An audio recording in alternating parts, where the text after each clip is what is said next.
Haleluya, kita akan baca satu ayat ya. Dari kitab Amsal. Amsal pasal ke-8. Satu ayatnya yang ke-17.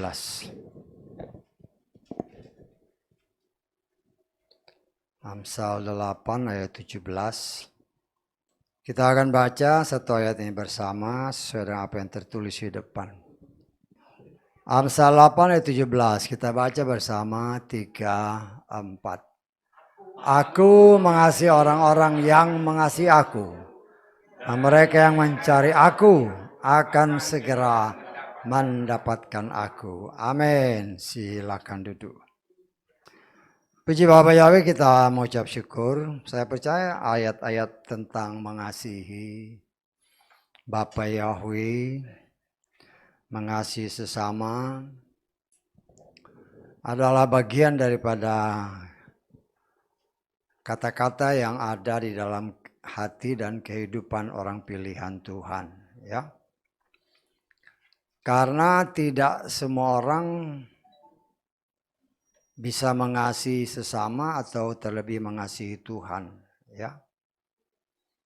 Apalagi sesuai dengan firman Tuhan pada akhir zaman ini, orang lebih banyak mengasihi dirinya sendiri, ya. Atau yang kita kenal ego. Ego dari manusia akhir zaman. Ego artinya mementingkan, memikirkan diri sendiri lebih dari memikirkan orang lain, ya. Dan itu memang terjadi, ya. Sehingga kita mengakui bahwa hal itu memang sudah dinubuatkan ataupun dikatakan oleh Tuhan ribuan tahun yang lalu, sebagaimana tertulis, kita baca aja ya. 2 Timotius pasal ke-3 ayat ke-1 mulai. 1 sampai 2 aja lah ya. Dan ketahuilah ini bahwa pada hari-hari yang terakhir akan datang masa yang sukar.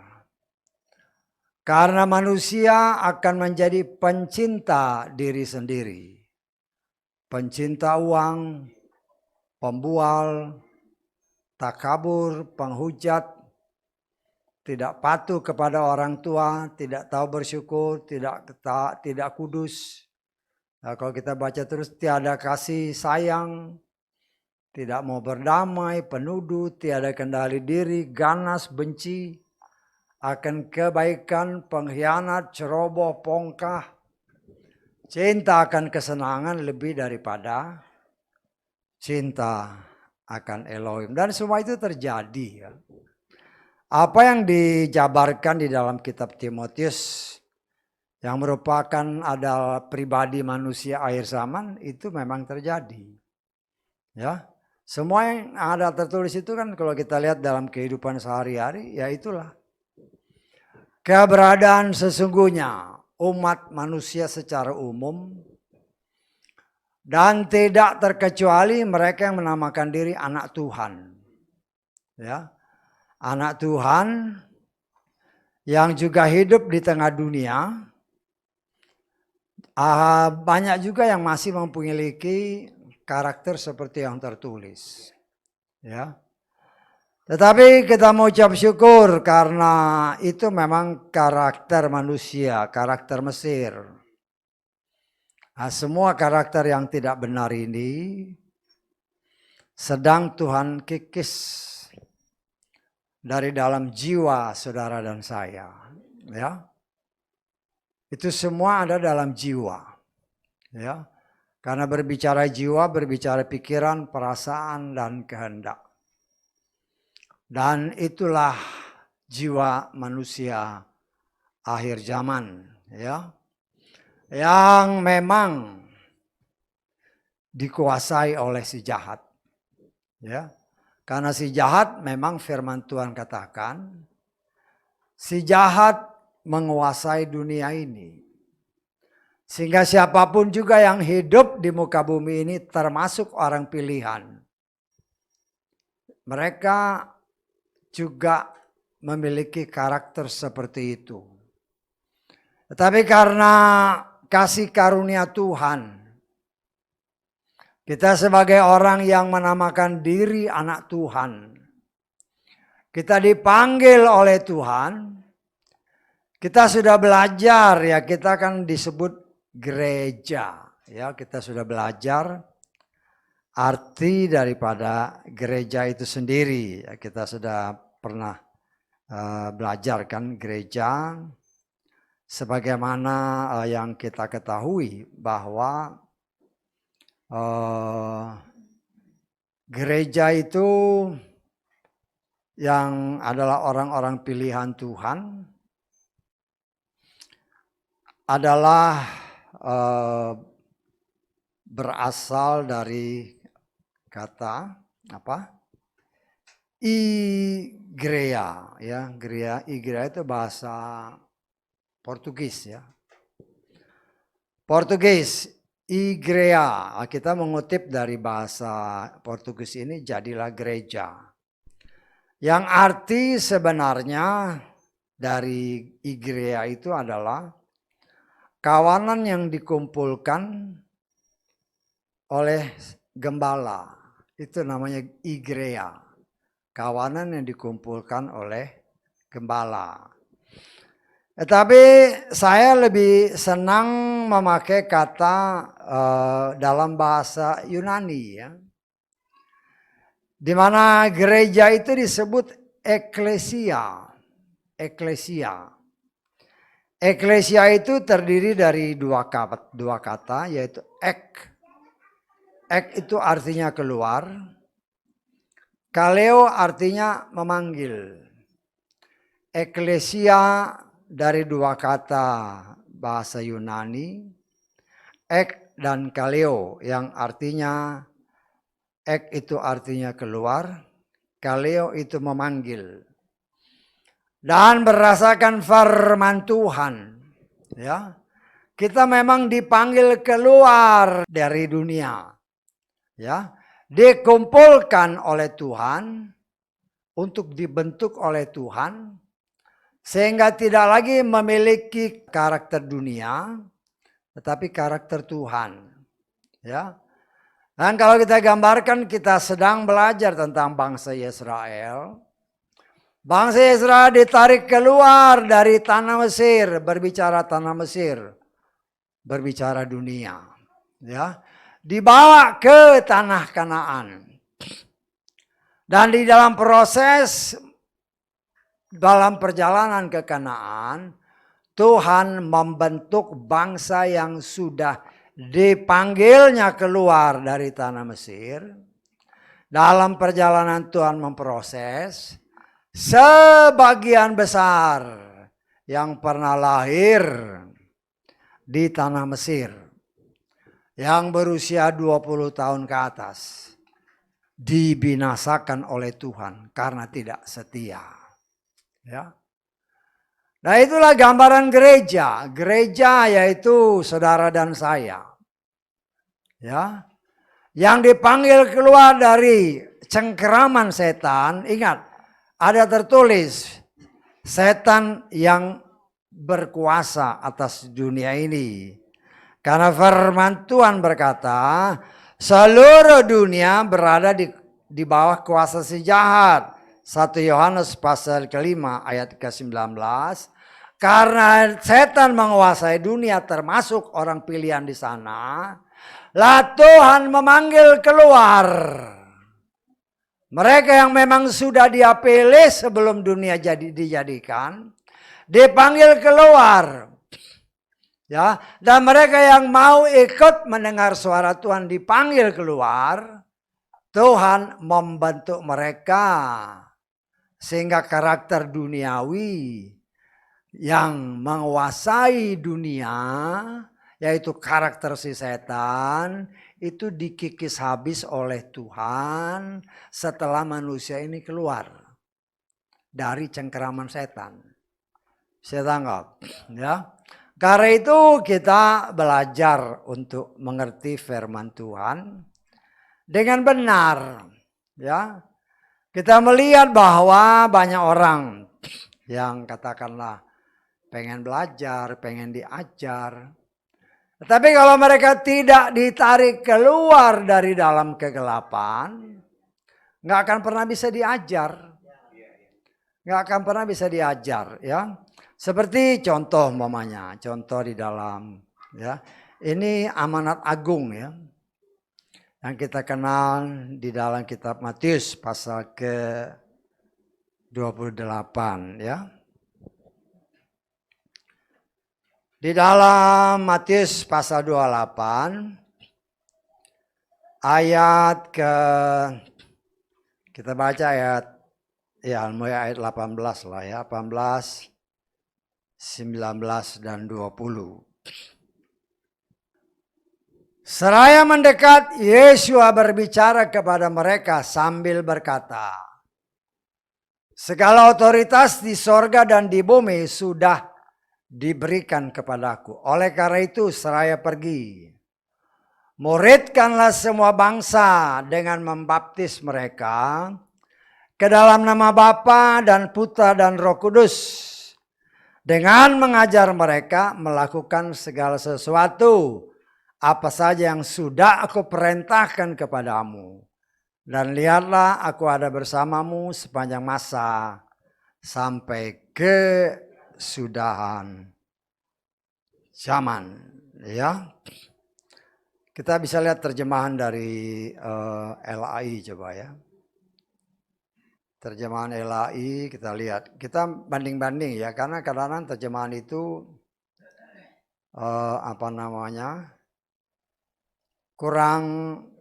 kurang tepat, ya, kadang-kadang.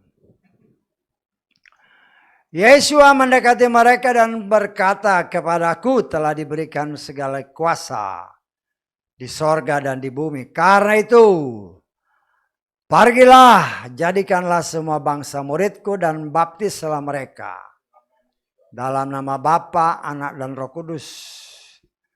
Dan ajarlah mereka melakukan segala sesuatu yang telah kuperintahkan kepadamu. Jadi perhatikan stepnya, ya. Banyak orang sebelum dibaptis diajar dulu, ya. Diajar dulu, bahkan di gereja-gereja tertentu ini harus dengan berbagai macam istilah lah, ya. Ya, ada yang bilang katekisasi segala macam, ya. Tetapi kita harus lihat itu hanya bisa dilakukan kalau, ya, kita lihat dulu dalam 1 Petrus pasal 2 ayat ke-9 kita baca dulu, ya. Kamulah bangsa yang terpilih, imamat yang rajani, bangsa yang kudus, umat dalam pemeliharaan. Supaya apa? Kamu memberitakan kebajikan Dia yang telah memanggil kamu dari kegelapan ke dalam terangnya yang menakjubkan, ya. Ruangan ini katakanlah supaya saya dapat berikan gambaran yang agak lebih jelas. Ruangan ini, ya, kalau saya matikan lampunya, gelap kan? Terus saya bilang sama saudara, baca firman Tuhan dari sini. Bisa nggak baca? Ya nggak bisa. Bisa tanggap? Bisa dibaca gimana? Keluarlah dari kegelapan dulu. Setelah dikeluarkan dari kegelapan, baru bisa diajar. Lah itulah kalau saudara perhatikan dengan baik-baik, memang seperti apa yang di amanat agung tadi, contohnya seperti siapa? Filipus. Ketika dia bertemu dengan sida-sida, dia nggak banyak, cuman memperkenalkan siapa Yeshua. Setelah memperkenalkan itu ada air, baptis. Ya. Tetapi dalam banyak praktek yang dilakukan gereja-gereja sekarang, kalau mau baptis diajar dulu sampai berbulan-bulan. Nggak bakal bisa ngerti. Bisa tahu maksud saya? Kenapa nggak bisa ngerti? Karena mereka masih ada di dalam kegelapan. Jadi dibaptis dulu, dilahirkan baru dahulu. Sehingga dia diadopsi sebagai anak lebih dahulu. Baru kalau diajar, Tuhan yang membuka pikirannya bisa mengerti. Bisa tanggap? Supaya kita jangan sampai ya karena pengajaran-pengajaran kan banyak seperti itu. Oh sebelum dibaptis harus diajar dulu begini. Ada yang sampai bertahun-tahun diajar tapi nggak bisa-bisa. Ya memang nggak bakal bisa. Karena dia masih ada dalam kegelapan. Bagaimana mau diajar? Nggak bisa. Tarik dia dulu, bawa dia keluar. Eklesia keluar dulu dari kungkungan si setan ini. Karena ada tertulis dalam 1 Yohanes tadi kan. Bahwa dunia ini dikuasai oleh si jahat. Tarik dia dulu keluar dari kuasa si jahat. Diperbaharui. Diadopsi sebagai anak. Baru diajar, baru bisa ngerti. Nah, saudaraku yang dikasih oleh Bapa Yahweh. Ya. Tetapi banyak juga salah pengertian. Ya. Orang-orang oke, saya mau baptis. Setelah dibaptis, sudah nggak datang-datang lagi ke gereja. Ya bagaimana? Ya. Karena ada pengajaran yang macam-macam. Kamu kalau mau selamat harus dibaptis. Lah akhirnya orang hanya dibaptis saja udah yakin selamat. Itu suatu pengetahuan palsu. Tidak seutuhnya benar. Baptis itu loh bagian daripada proses keselamatan. Artinya setelah dibaptis, setelah diadopsi sebagai anak, diajarin supaya dia ngerti. Loh, tapi yang banyak terjadi setelah dibaptis, tarikan dunia begitu kuat, ya. Dan karena juga mendengar pengajian, yang penting saya sudah dibaptis, saya pasti selamat. Itu pembodohan. Karena contohnya ada, ya. Si Yudas itu kan sudah dibaptis. Si Yudas itu melayani dan mujizat-mujizat terjadi. Dan saya berani menafsirkan nama Yudas tadinya tercatat dalam kitab kehidupan. Enak aja, lo ada tertulis dalam kitab Lukas pasal 10 ayat kita baca ayat 18 dan seterusnya. Ya. Supaya kita ngerti firman Tuhan itu dengan benar, ya. Dan dia berkata kepada mereka, ya. Dalam terjemahan Lukas kata Yeshua, di sini cuma dia. Aku melihat setan jatuh dari langit seperti kilat. Lihatlah aku memberikan kepadamu otoritas untuk menjejakkan kaki di atas ular dan kalajengking dan atas segala kuasa musuh. Bahkan tidak ada sesuatu pun yang dapat melukai kamu. Akan tetapi dalam hal ini janganlah kamu bersukacita karena roh-roh itu tunduk kepadamu. Tetapi lebih bersukacitalah karena namamu tertulis di sorga. Kurang lebih 3,5 tahun Yudas itu melayani bersama dengan Tuhan. Ikut Tuhan. Bahkan Yesus mengutus mereka murid-muridnya untuk pergi melayani. Karena itu karena Tuhan mengutus, Tuhan berikan kuasa. Ya. Saya percaya berdasarkan ayat ini, nama Yudas pernah tertulis dalam kitab kehidupan. Tetapi karena dia tidak setia berdasarkan Mazmur 69, orang yang tidak setia namanya bisa dihapus. Ya. Nah, saudaraku yang dikasih oleh Bapa Yahweh, kita harus berani mengoreksi orang-orang. Gembala-gembala yang ngomong harus dibaptis supaya selamat.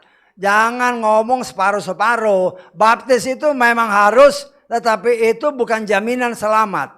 Tetapi bagian daripada rencana penyelamatan Tuhan. Dibaptis artinya keluar dari kuasa si setan ini. Dibaptis artinya kita diadopsi sebagai anak. Dan sebagai anak kita diberi kuasa oleh Tuhan untuk menerima pembuka rahasia Tuhan.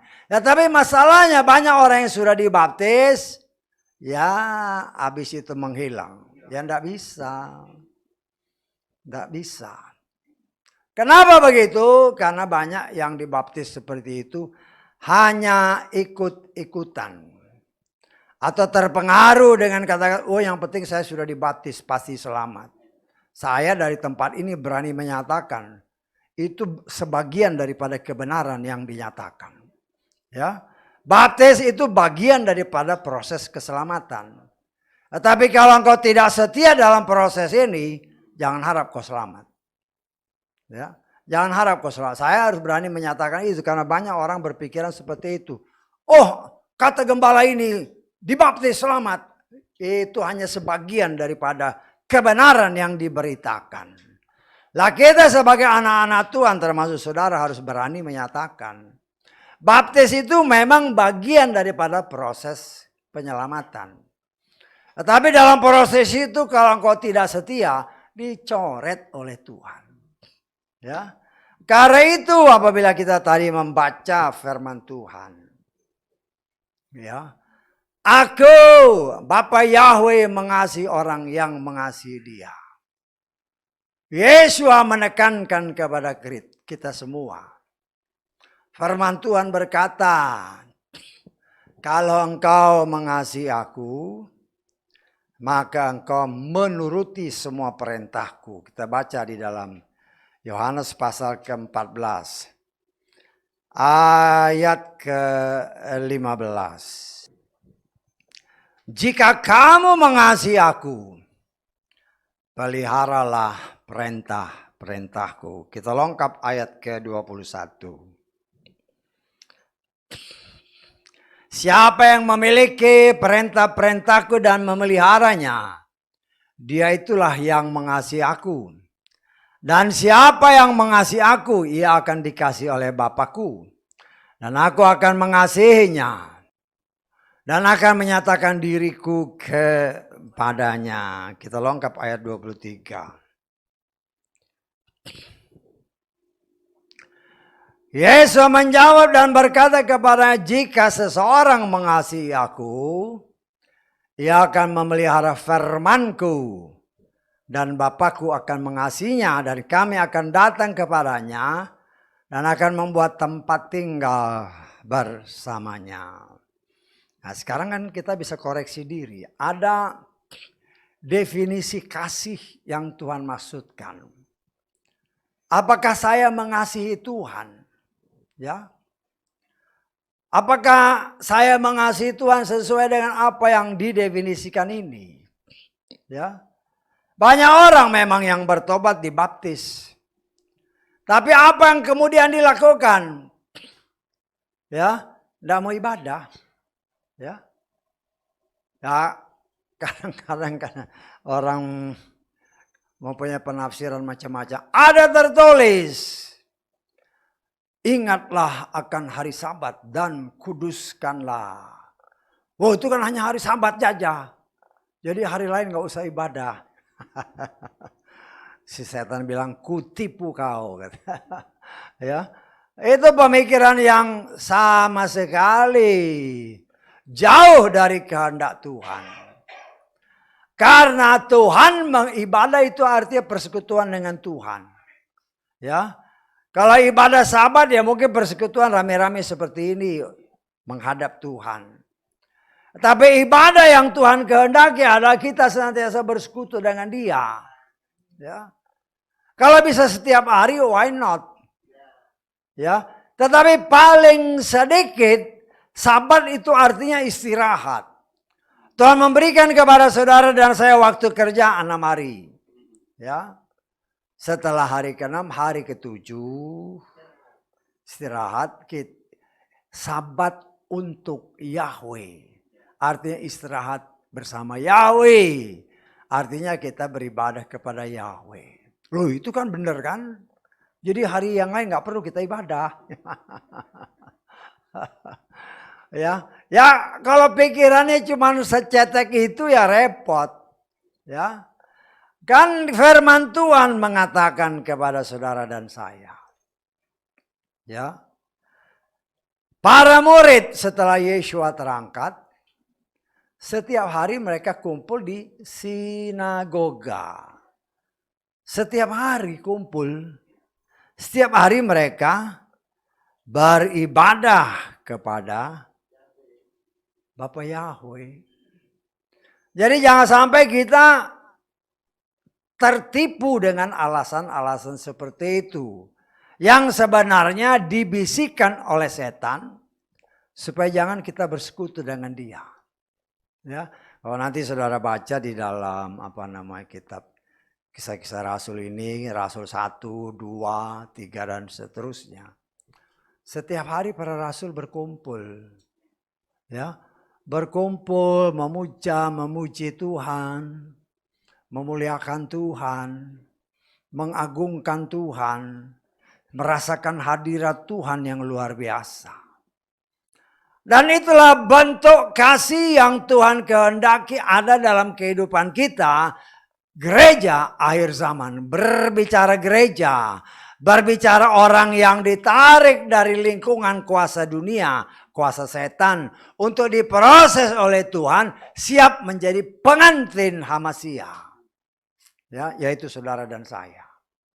Ya, dan yang seringkali gugur, walaupun sudah keluar dari Mesir, sama seperti bangsa Israel, sudah keluar dari Mesir, tinggal menjalani jalan menuju tanah perjanjian. Banyak yang berguguran, bahkan mati. Ya saya perkirakan lebih dari 1 juta orang yang mati. Lebih, enak aja loh. Kan ada tertulis dalam kitab Bilangan. Ketika Mose atas perintah Tuhan, hitung berapa manusia atau berapa orang-orang Israel yang ada, ya, yang berumur 20 tahun ke atas, yang siap untuk berperang. Berdasarkan data yang dikumpulkan, ada tertulis, ya, di dalam Bilangan pasal 1 ayat ke-46. Mereka semua yang terbilang itu ada 3.550 orang. Tetapi suku Lewi menurut suku leluhurnya tidaklah terbilang di tengah-tengah mereka. Jadi 3.550 orang. Laki-laki doang. Ya, yang berumur 20 tahun ke atas. Karena mereka tidak percaya dengan pimpinan dan kuasa Tuhan. 3.550 orang. Laki-laki. Ya, belum termasuk orang Lewi yang sekitar 20 ribuan. Ya, dikurangi 2 orang. Dikurangi oleh Yosua dan Kaleb. Itu sekian ratus ribu mati semua. Ya, itu belum termasuk perempuan. Karena itu saya katakan mungkin sekitar 1 juta orang lebih kalau termasuk perempuan. Ya. Dan bagi Tuhan itu nggak jadi masalah. Orang yang tidak taat dibinasakan oleh Tuhan. Nah, kita harus sangat berhati-hati dengan kadang-kadang orang mengklaim, Tuhan itu kan kasih. Tuhan memang kasih. Ya. Ingatlah kasih Tuhan, tetapi ingat juga kekerasannya.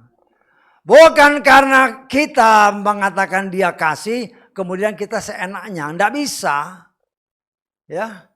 Nggak bisa. Tuhan kalau tidak ada satupun yang percaya di dunia ini, dia hancurin aja dunia. Dia bisa bikin dunia yang lain. Bisa dia punya kesanggupan itu. Lakai kita harus mempunyai pikiran yang benar tentang Tuhan. Ya, dia itu maha kuasa. Bahkan ada tertulis yang kita sudah belajar. Kita manusia berdosa tidak bisa melihat dia. Nggak bisa. Ya.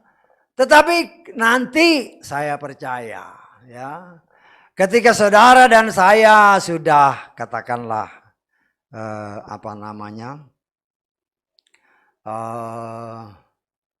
dibersihkan oleh Tuhan. Ya. Disucikan, dimurnikan oleh Tuhan. Ada tertulis, kita hidup seperti malaikat. Kan Yesus bilang gitu kan? Ya. Dan malaikat bisa lihat Tuhan karena matanya sudah kudus. Artinya kita juga bisa lihat dia. Nah, proses inilah yang sedang Tuhan kerjakan dalam hidup saudara dan saya. Karena kita ini anak angkat, ingat itu. Kita adalah anak yang diadopsi oleh Tuhan karena kita percaya bahwa Dia di dalam Yeshua HaMashiach adalah Bapa Yahweh yang adalah juru selamat bagi orang yang percaya. Ya, karena kita percaya, kita diadopsi, ya, diangkat anak. Ya. Diangkat anak, jadi kita ini anak angkat ya. Kita anak angkat, nah ini harus kita mengerti dengan benar bahwa saudara dan saya diadopsi sebagai anak. Ya. Nah kita sudah belajar kemarin kan semalam. Yesrael adalah anak sulungku. Nah kita Tuhan kasih lihat. Kalau ada anak sulung, berarti ada adiknya. Untung Tuhan gak bilang, Israel anak tunggalku. Kalau dia bilang anak tunggalku, ya repot kita. Siapa kita? Itu kan firman. Tetapi dia katakan supaya kita juga mengerti. Kalau dia bilang dia adalah, Yesrael adalah anak sulung, lo kita ini adiknya orang Israel. Lo kalau kakaknya Tuhannya nama Yahweh, lo kita adiknya pasti Tuhannya harus Yahweh. Saya tanggap. Nah saudaraku yang dikasih oleh Bapa Yahweh. Ya. Sebagaimana yang tadi saya katakan. Koreksi diri kita masing-masing. Apakah kita mengasihi Tuhan? Ya. Ya kita kan bisa koreksi sendiri-sendiri. Ya. Banyak orang mengasihi sama seperti Petrus. Ya, sama seperti Petrus. Dan murid-murid yang lain kita baca ya. Di dalam Matius pasal ke 26, Matius 26. Kita baca ayat ke 33. Sambil menanggapi Petrus berkata kepadanya, bahkan jika semua orang tersandung olehmu, aku tidak akan pernah tersandung. Ya, hebat ya Petrus ya. Yesus berkata kepadanya, sesungguhnya aku berkata kepadamu bahwa pada malam ini sebelum ayam jantan berkokok, kamu akan menyangkal aku 3 kali. Petrus berkata kepada, bahkan jika seharusnya aku mati bersamamu, aku sama sekali tidak akan menyangkal engkau. Apa? Semua murid pun mengatakan seperti itu. Jadi 12-nya atau ya 12-nya kompak. Kami mengasihi engkau, tidak mungkin menyangkal. Wah, itu kan jangan lihat mereka. Ya. Coba koreksi dari kita, berapa kali dalam satu hari inilah kita menyangkali dia, menyangkali firman-Nya. Ya. Ya entah berbohong, entah malas berdoa. Nah, itu kan penyangkalan. Menyangkali firman. Itu kan menyangkali firman. Gak mau ibadah. Kan ada perintah Tuhan, beribadahlah kepada Tuhan dengan hormat dan takut. Kita bisa beribadah seperti ini itu anugerah. Karena akan datang waktunya, ada tertulis. Orang mau cari firman, nggak ada, nggak ketemu. Ya, kita bisa beribadah di sini dengan bebas. Coba lihat di negara-negara tertentu. Mereka mau ibadah harus ngumpet di bawah tanah.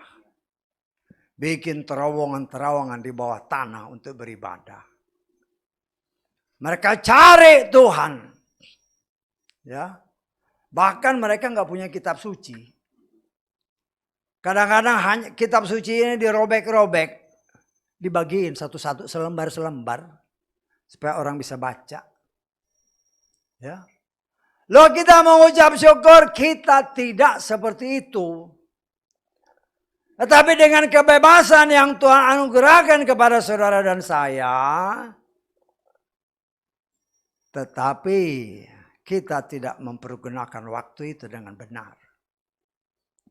Ya, apakah nanti setelah terjadi seperti di negara-negara tertentu, saya dengar kayak Cina kan, Cina itu beribadah di dalam tempat-tempat yang tersembunyi. Kitab suci tidak ada. Ya, mereka kadang-kadang satu buku ini dirobek satu-satu bagi untuk baca. Ya, tetapi mereka setia. Mereka tahu bahwa sanksinya berat. Ya, mungkin bisa dihukum mati. Tetapi karena begitu mengasihi Tuhan, pembelaan Tuhan senantiasa ada. Ya. Dan itulah kita terus-menerus mengoreksi diri kita. Terlebih dengan waktu yang semakin dekat, apakah kita mengasihi Dia? Dengan benar ya, bukan dengan keberadaan pikiran kita. Saya ngasihi Tuhan. Ya. Tetapi dalam menjalani hidup ini, nyata kelihatan sesungguhnya kita membohongi diri sendiri. Ya. Dan inilah yang Tuhan kehendaki dalam hidup saudara dan saya. Semua karakter dunia, karakter Mesir yang kita bawa dari tengah dunia yang dikuasai si jahat. Karena kita percaya dan tarikan daripada Roh Kudus, kita ditarik keluar dari lingkungan si jahat. Kita sedang diproses oleh Tuhan. Walaupun karakter si jahat memang masih ada dalam proses pembentukan itu. Tetapi disitulah dibutuhkan kesungguhan kita untuk mau tetap diproses oleh Tuhan. Dan yang memproses itu hanya firman. Firman itu bagaikan api dan palu godam yang menghancurkan batu karang. Firman Tuhan itu lebih tajam daripada pedang bermata dua manapun. Dia menusuk amat dalam, membersihkan tubuh, roh, dan jiwa kita. Karena tadinya kita ada dalam kuasa si jahat. Tetapi karena Dia berfirman yang sudah kita pelajari beberapa kali. Saudara dan saya sudah ditetapkan sebelum dunia diciptakan. Supaya kita memperoleh kasih karunia. Untuk memperoleh keselamatan. Hidup bersama dengan Dia. Di langit yang baru, bumi yang baru. Karena yang lama ini akan dimusnahkan oleh Tuhan. Rencana Tuhan tidak mungkin gagal. Karena itu kita memang sudah dipanggil olehnya, diproses. Kalau kita mau, kita pasti lulus. Tetapi kalau hanya separuh-separuh, ya satu kaki di tengah dunia, satu kaki mau ikut Tuhan. Ya repot. Ya. Bagaimana yang namanya mengasihi Tuhan? Seringkali banyak orang yang menamakan diri orang percaya. Membohongi dirinya sendiri. Ya, membohongi dirinya sendiri. Nah, kalau bohongi diri sendiri ya bahaya. Apakah orang ini bisa selamat? Ya kita memang tidak menghakimi. Tapi saya sebagai pelayan Tuhan hanya bisa mengingatkan. Supaya kita jangan berdiri dengan kaki sebelah di pihak Tuhan. Tetapi kaki yang masih ada di dunia yang lama nggak mau kita tarik. Ya. Karena daging ini masih terus menarik kita. Daging ini yang terus berusaha membuat kita jangan lari meninggalkan dunia. Karena dunia ini begitu penuh dengan kenikmatan yang memang diberikan oleh si setan. Agar supaya orang yang sudah ditetapkan Tuhan untuk diselamatkan apabila mungkin digagalkan dengan memberikan kenikmatan daging. Firman Tuhan jelas mengatakan, ya, orang yang mencari aku akan mendapatkan aku. Ya, kadang-kadang ya kalau tadi saudara ingat gak tadi puji-pujian itu? Ya, firman Tuhan adalah Yahweh itu sendiri firman-Nya. Yeshua itu firman Yahweh. Ikan lagu itu kan? Ya. Firman itu menjadi manusia. Ya. Tetapi banyak orang memang ngerti nyanyi. Ya. Tapi kalau dalam percakapan aku kepengen ketemu Tuhan. Berarti ngerti firman enggak orang ini? Aku kepengen ketemu Tuhan. Tapi kalau berbicara, firman Tuhan katakan, Yahweh itu adalah Yeshua dan Yeshua adalah firman. Aku kepengen ketemu. Loh, yang kau baca itu apa? Firman itu memang menjadi daging yang kita kenal dengan nama Yeshua. Tapi firman itu pun dikatakan ditulis oleh para nabi, para rasul atas perintah Tuhan. Sehingga setiap saat kita bisa bertemu dengan Tuhan melalui firman-Nya. Jadi jangan lagi aku kepengen cari Tuhan. Cari itu di firman, itu tertulis. Ya, kita harus mengerti benar. Jangan sampai kita menipu diri sendiri. Di satu sisi, oh Yeshua adalah Bapa Yahweh sendiri yang telah menjadi firman. Wow, aku senang, aku percaya, aku mengasihi. Baca firman. Loh, kalau baca, aduh capek, katanya mau ketemu Tuhan. Berarti nggak ngerti. Bisa datang nggak maksud saya? Kita harus benar-benar menyadari bahwa apa yang tertulis dalam kitab suci itu firman Tuhan. Firman itu adalah Tuhan sendiri. Karena itu, kita sebagai anak-anak pilihan Tuhan. Kita yakin Tuhan itu sempurna. Dan kita percaya firman itu yang ditulis itu sempurna. Hanya bedanya. Karena ini terjemahan itu bisa salah. Tapi Tuhanlah yang memberikan kepekaan kepada saudara dan saya. Ketika kita membaca loh kok kayak gini. Berarti ada sesuatu yang salah dalam terjemahan.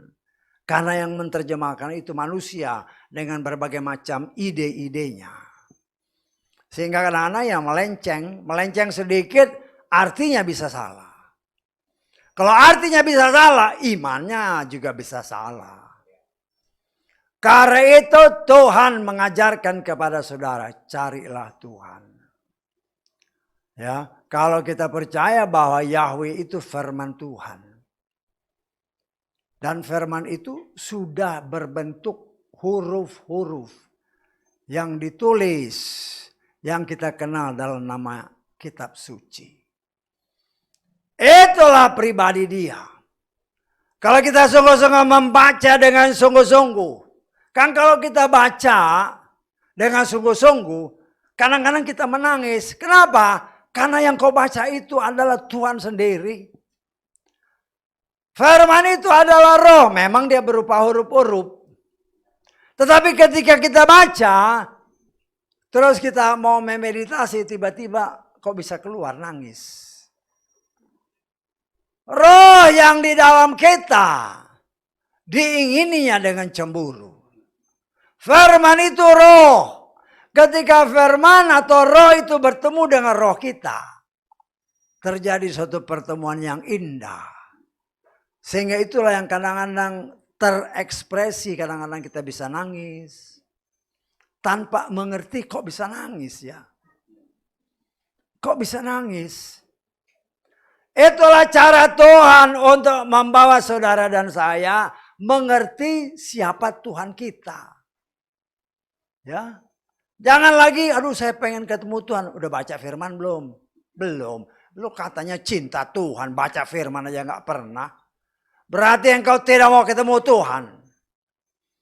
Lah ini yang harus kita sangat berhati-hati. Kenalah Tuhanmu dengan benar. Kalau kita mengenal Dia dengan benar, maka firman yang tertulis kita yakini itu adalah pribadinya sendiri. Yang setiap saat, 1 kali 24 jam. 7 hari dalam seminggu. Kapanpun kita mau ketemu Tuhan, tinggal buka kitab suci. Kemudian kau berdoa, Tuhan, aku percaya inilah pribadimu sendiri yang tertulis. Berikan ku hikmat untuk ku dapat mengertinya dengan benar. Dan saya percaya itulah kehendak Tuhan. Ya. Kalau dahulu zaman Mose belum ada apa-apa. Semuanya hanya verbal. Hanya verbal, tidak ada yang tertulis.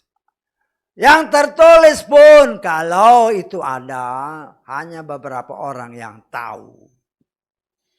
Tetapi saya menafsirkan apa yang sudah kita baca dan kita pelajari. Waktu itu belum banyak yang tertulis. Sehingga semalam kita belajar kan. Orang seperti Mose dan Harun. Karena tidak ada tertulis. Bahwa karena dosa Abraham. Maka bangsa Israel menjadi budak 400 tahun. Karena nggak ada tertulis, mereka nggak ngerti. Mereka tidak mempersiapkan diri. Beda dengan Daniel. Ketika Daniel ingat ada tertulis, Nabi Yeremia menulis. Bahwa bangsa ini karena dosa. Menjadi budak, menjadi tawanan Nebukadnezar. 70 tahun. Karena itu ketika dia baca, dia ingat. Oh ada tertulis. Tuhan berkata kepada Yeremia. Oh masa penjajahan ini sudah menggenapi akhir. Daniel berdoa memohon belas kasihan. Terus kita pun ada tertulis. Beda kan? Ada tertulis. Nah, kita lihat perbandingan supaya kita ngerti lah sebelum kita lanjut dengan hal-hal yang harus kita tahu ya. Kita lihat di dalam Daniel pasal ke-9. Kita baca ayat 1 dan 2. Pada tahun pertama zaman Darius anak Ahasveros, keturunan orang Media yang telah menjadi raja atas kerajaan orang Kasdim. Pada tahun pertama pemerintahannya, aku Daniel melalui kitab-kitab itu telah memahami jumlah tahun menurut firman Yahweh yang telah datang kepada Nabi Yeremia untuk menggenapkan 70 tahun masa kehancuran Yerusalem. Daniel ingat 70 tahun sudah hampir genap. Ya, kemudian dikatakan ayat ketiga. Ya. Aku menengadahkan wajahku kepada Tuhan Elohim untuk mencari melalui doa dan keinginan yang tulus dan berpuasa dan mengenakan kain kabung serta abu, dan aku berdoa kepada Yahweh Elohimku dan mengaku dan berkata, ya Tuhan Elohim yang besar dan mengagumkan, yang memegang perjanjian dan murah hati kepada mereka yang mengasihinya serta berpegang pada perintahnya. Kami telah berdosa dan berbuat salah dan berbuat jahat. Telah memberontak bahkan telah meninggalkan perintah peraturan-Mu. Dan seterusnya kalau kita saudara baca.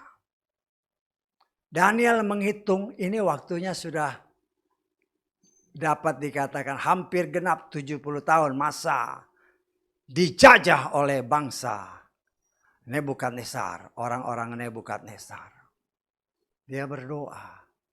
Loh, jangan lihat ini. Lihat masa kita, ada tertulis.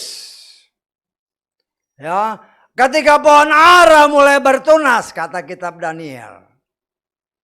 Ya. Itu menandakan bahwa waktu kedatanganku sudah dekat. Generasi ini. Loh, kita main hitung-hitungan sama seperti Daniel. Dan kita sudah belajar di tempat ini.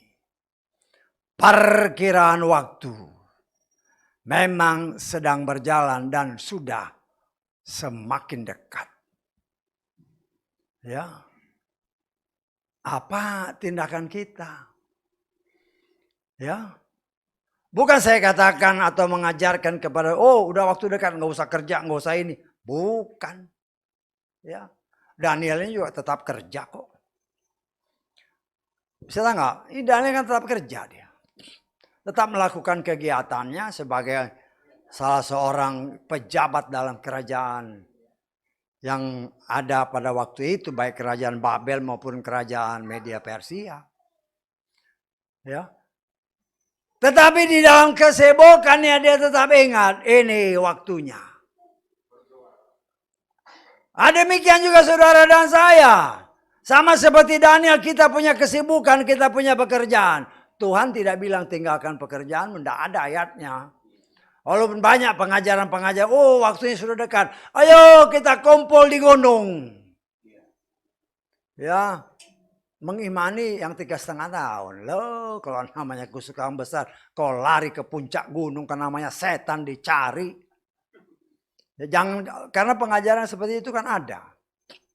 Ya. Ayo kita siapkan di sana. Dulu pernah saya dengar orang, ya saya kenal orangnya. Oke, kita beli tanah. Bangun kebun segala macam. Nanti kalau masa kesukaran besar. Loh, kita sudah punya cukup makanan. Ingat dunia dikuasai si jahat. Ya, bisa aja setan, oh jangan kasih hujan. Kering semua. Apa yang kau mau makan. Jangan mengandalkan kekuatanmu. Karena itu kan ya, kebetulan saya kenal orangnya. Ya. Lo kayak begitu ya, kita kadang-kadang berpikir kok kayak begini. Ya. Kita tidak mengimani seperti itu walaupun sekarang ada yang begitu. Ayo kita siap-siap, waktunya sudah dekat. Kok kau mengimani masa kesukaran?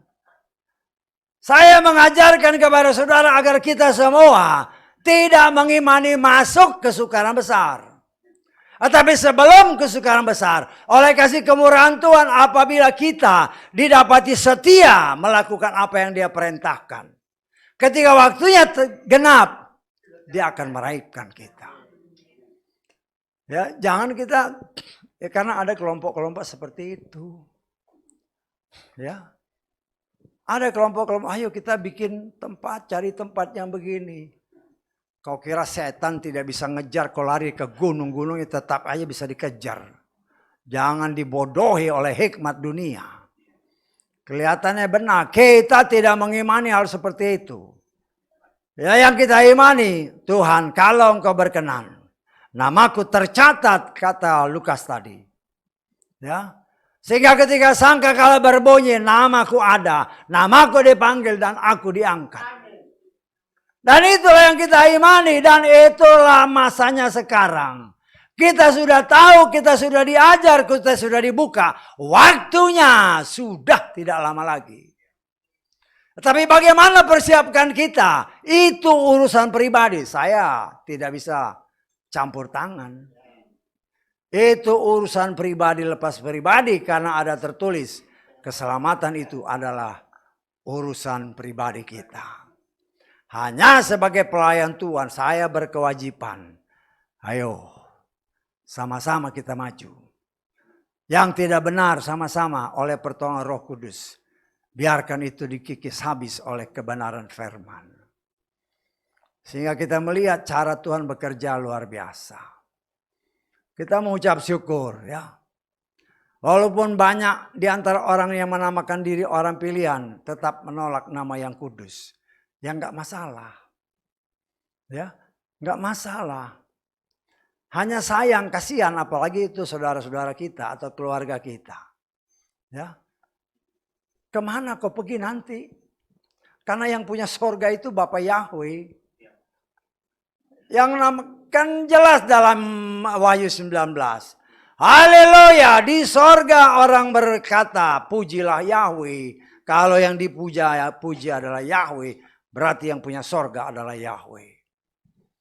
Nah, tapi kalau orang yang menolak nama yang kudus, jangan harap masuk ke sorga seperti apa yang tertulis dalam kitab Wahyu 19. Ya, nah, saya kadang-kadang mengingatkan orang, termasuk jemaat. Ya, kadang-kadang keluarga kita kan banyak yang belum sangat sulit untuk percaya Bapa Yahweh. Saya seringkali berkata, setan itu takut sama nama Yahweh. Takut. Ya. Karena itu dia berusaha merubah nama Yahweh. Atau menghilangkan nama Yahweh. Dan itu banyak orang yang tidak mengerti. Ya, karena banyak orang yang memanggil nama yang begitu tenar di luar sana. Yang dikenal oleh mereka dengan nama Yesus.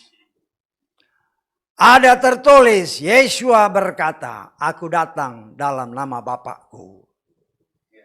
Ingat ya, Yeshua itu dari keturunan Ibrani, Israel, bangsa dari garis Yehuda. Kita kait-kaitkan, kita belajar kemarin, diingatkan kembali kan. Bapa Yahweh berkata, Yisrael adalah anak sulungku.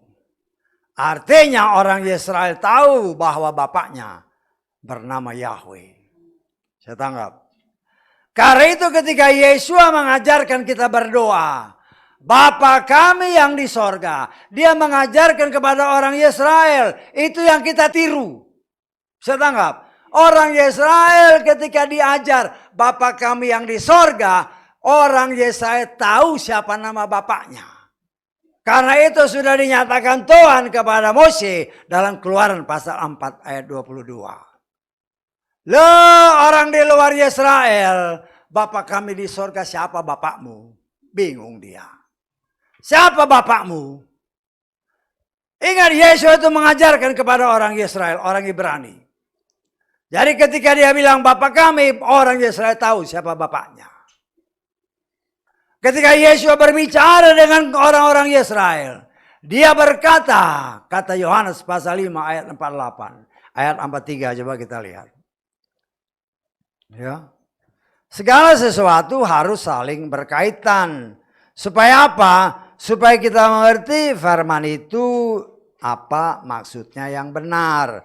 Dan kita tidak akan bisa tertipu dengan berbagai macam pengajaran.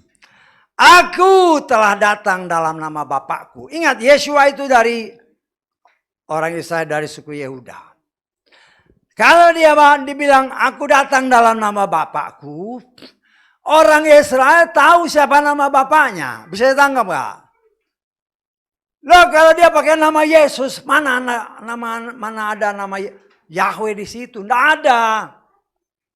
Tetapi kalau dia datang dalam nama Yeshua, tapi harus ditulis dalam bahasa Ibrani, jangan tulis pakai bahasa kita, pakai Gregorian abjad begitu ya, nggak bisa. Harus dalam bahasa Ibrani, Yod Sin Waw Ayin. Orang baru tahu Yod itu is Yahweh.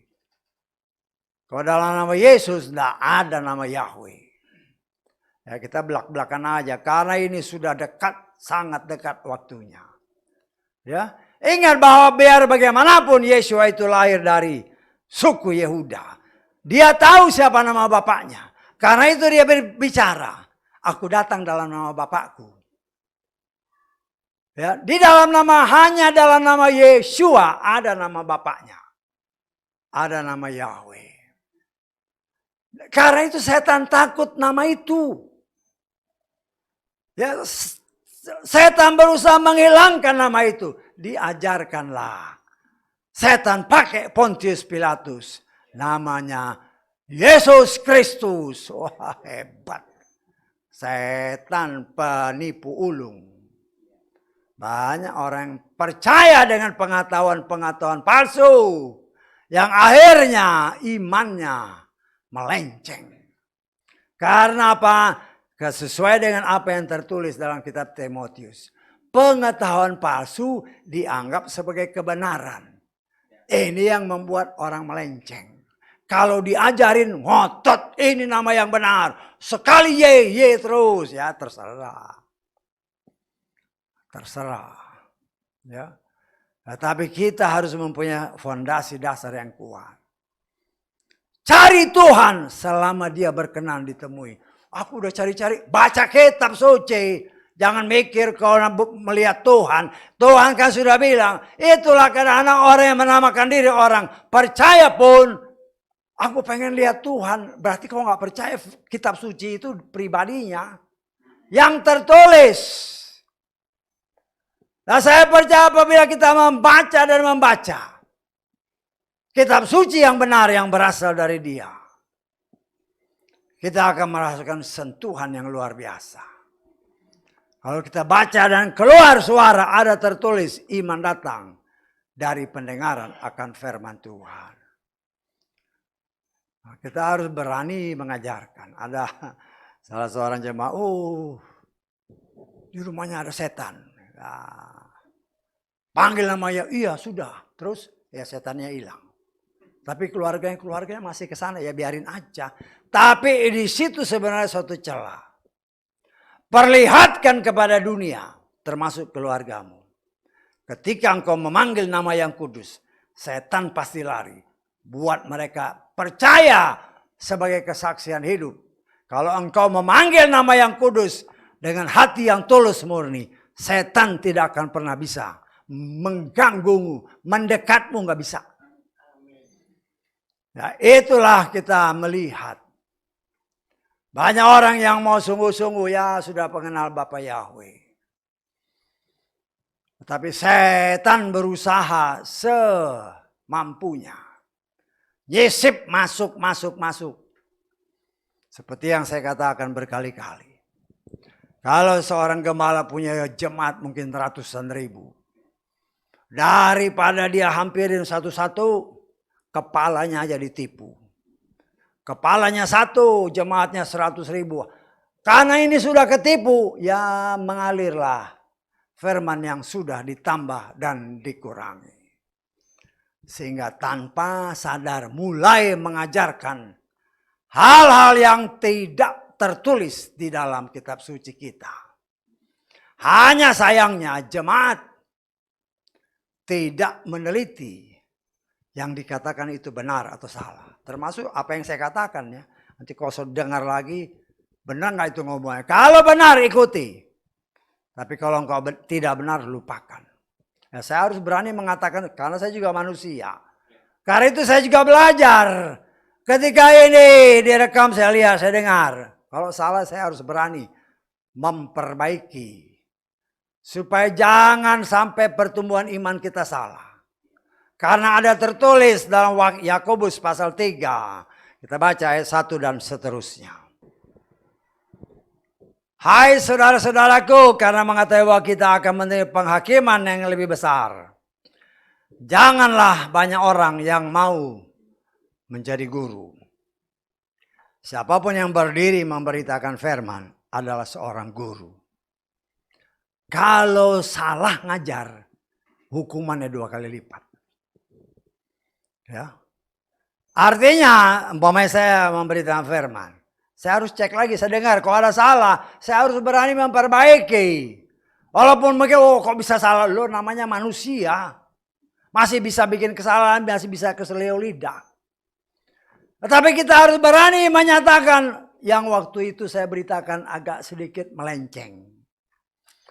Karena ini, saya harus berani membenarkan kalau ada suatu kesalahan. Supaya jangan saya membawa jiwa-jiwa kepada jalan yang sedikit melenceng. Di sini melenceng sedikit, di sana melencengnya semakin jauh kalau tidak dibenarkan. Karena itu saudaraku yang dikasihi oleh Bapa Yahweh, kita sama-sama terus-menerus mengoreksi diri kita. Apakah aku benar-benar mengasihi Tuhan? Apakah aku setiap hari mencari Tuhan? Carilah Tuhan selagi Dia berkenan ditemui. Inilah saatnya, inilah masa anugerah. Baca firman karena itu pribadinya. Ya. Jangan membayang-bayang, aduh aku pengen nanti tidur mimpi-mimpi Tuhan lah. Otakmu mungkin masih penuh dengan kotoran, mana mungkin Tuhan kasih dengan mimpi-mimpi yang berasal dari Dia. Kalau kita tulus, pasti dikasih. Ya, kesaksian ini saya lupa pernah saya ngomong. Ini berhubungan dengan bapak saya. Ya, dulu dia pernah cerita. Dia kepengen melihat Tuhan. Menurut ceritanya. Kemudian dia berdoa. Dia berdoa, dia minta sungguh-sungguh, Tuhan, kalau Engkau berkenan, aku boleh melihat wajah Tuhan, wajah malaikat, wajah setan. Itu dia berdoa begitu. Menurut kesaksian dia mimpi. Wajah malaikat Tuhan kasih lihat. Wajah setan Tuhan kasih lihat. Tetapi wajah Tuhan yang kelihatan hanya bawahnya aja. Seperti apa yang dilihat oleh Moshe. Engkau tidak bisa melihat wajahku. Ya, karena orang yang melihat wajahku walaupun dalam mimpi bisa mati. Ya. Artinya kalau kita sungguh-sungguh, ya saya memang belum pernah minta sih. Ya, kalau kita mau sungguh-sungguh, ya setan, wajah setan aja kelihatan, wajah malaikat kelihatan, tetapi wajah Tuhan tidak bisa. Walaupun dalam mimpi Tuhan gak kasih lihat. Karena Dia begitu agung, begitu mulia. Kita belajar untuk mengenal Tuhan dengan benar. Kalau kita mau cari Tuhan, ada tertulis. Kan kita selalu bilang, ngomong, oh Bapak Yahweh Yeshua itu firman. Firman itu kan sudah tertulis. Baca, itulah pribadinya. Itulah isi hatinya. Kalau kita baca dengan sungguh-sungguh, roh yang di dalam kita akan bergejolak. Sama seperti si siapa? Istrinya Zakaria, Elizabeth. Ketika Maria menegur dia, oh bayi yang di dalam kandungan langsung bergolak. Karena ada suara yang kudus. Yang dipakai Tuhan melalui Maria. Yang saat itu sedang mulai mengandung Sang Kudus. Yaitu Yeshua. Karena itu kita percaya. Ketika saudara dan saya baca firman Tuhan dengan sungguh-sungguh. Kita meditasi Tuhan apa sih artinya. Ya, nah, Tuhan buka. Ketika Tuhan buka, kita akan merasakan damai di dalam hati. Kenapa? Karena engkau bertemu dengan Tuhanmu. Firman yang hidup, yang memang tertulis. Itulah firman. Itulah Yeshua. Ya, karena itu jangan anggap remeh. Memang ini tulisan. Tapi kan kita percaya. Ya, Yeshua adalah firman. Lo firmannya ada tertulis kok. Terus aku pengen ketemu Tuhan. Lo baca aja. Baca dengan sungguh-sungguh. Itu berarti kau lihat Tuhan. Karena ketika engkau baca dengan sungguh-sungguh. Pasti roh yang di dalammu. Itu akan bergejolak. Mendengar. Baca. Kau dengar. Kupingmu dengar. Sebagaimana Elizabeth. Bergejolak. Karena roh Bapa Yahweh yang bekerja. Karena firman itu adalah roh. Karena itu saudaraku yang dikasih oleh Bapa ya. Mari ya. Kita sama-sama terus-menerus belajar mengasihi sesama yang kita lihat dan mengasihi Tuhan yang tidak kita lihat. Karena firman Tuhan ada tertulis. Bagaimana engkau bisa mengasihi aku yang tidak engkau lihat? Padahal orang dekatmu kau tidak kasihi. Jangan dibodohi oleh dunia. Ya, bahkan ada tertulis 1 Yohanes pasal ke-3 ayat ke-15. 1 Yohanes pasal 3 ayat ke-15. Kita lihat. Setiap orang yang membenci saudaranya, dia adalah pembunuh. Dan kamu sudah tahu bahwa setiap pembunuh tidak memiliki hidup kekal untuk tetap tinggal di dalam dia. Artinya Tuhan mengingatkan saudara dan saya. Kita harus bisa mengasihi semua orang yang kita lihat. Baru kita bisa katakan kepada Tuhan, Tuhan aku mengasihi engkau. Ya, karena Tuhan berfirman, aku yang kau nggak lihat, kau bilang kau kasih, yang kau lihat aja kau nggak kasihi. Bahkan tadi dalam 1 Yohanes 3:15 ini, kalau engkau tidak mengasihi bahkan membenci saudaramu, dalam kategori Tuhan engkau adalah pembunuh. Itu bukan kata saya, itu tertulis. Dan tidak ada seorang pembunuh kalau dia tidak bertobat yang bisa masuk surga. Karena itu saudaraku yang dikasihi oleh Bapa ya, mari dalam proses pengudusan yang sedang Tuhan kerjakan melalui firman-Nya, ya, tetaplah bertahan. Ya, karena banyak orang yang nggak bisa tahan. Ketika mendengar firman-Nya agak keras, aduh firman-Nya terlalu keras, padahal itu tertulis. Ya, bukan firman-Nya yang keras, tapi hati manusialah yang keras. Karena engkau keras, hatimu seperti batu karang, maka firman itu sebagai palu godam. Kalau engkau pilihan Tuhan, hati yang bagaikan batu karang akan dihancurkan dan dihaluskan oleh Tuhan. Sehingga benih-benih firman itu bisa tumbuh. Kalau dihancurkan halus, udah kayak tanah jadinya. Bisa tumbuh. Tapi kalau kayak batu nggak bisa tumbuh. Kebenaran firman di atas batu. Karena itu mari saudaraku kita maju bersama. Ingatlah waktunya sudah semakin dekat. Ya. Jangan kita memakai berbagai macam alasan. Ya. Tuhan tidak akan menunda kedatangannya. Ya. Karena itu mari kita saling berlomba. Terus menerus belajar mengerti kehendak Tuhan, melakukan kehendak Tuhan. Dan kalau kita melakukan firman-Nya, sadar atau tidak sadar, firman itu yang menguduskan kita sampai sempurna. Sempurna dengan sempurna akan menjadi satu. Haleluya. Amin. Mari kita bangkit berdiri.